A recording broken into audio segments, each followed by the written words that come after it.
It was raised by a few women in Parliament, sexism. Do you feel it? I think that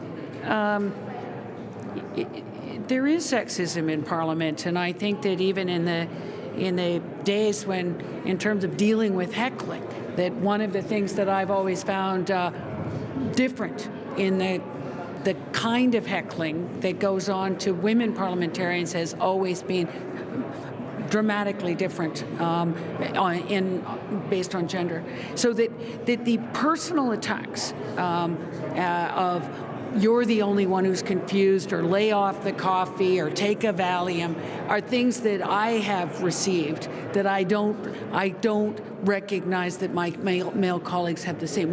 I think the heckling that takes place is often on the topic, or that's not important, or it's a more partisan general kind of heckling, as opposed to the kinds of personal attacks that women parliamentarians are still What really has to be done to change that? Like, now there's a code of conduct for harassment and all that stuff, but what needs to be done to change that culture when we're in 2016?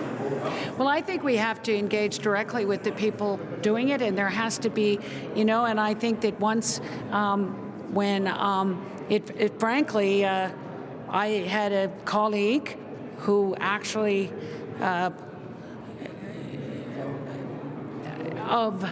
who was a woman, but yelling, Carolyn, you're disgusting, and because I was talking about food security, and I walked across and talked to her about that.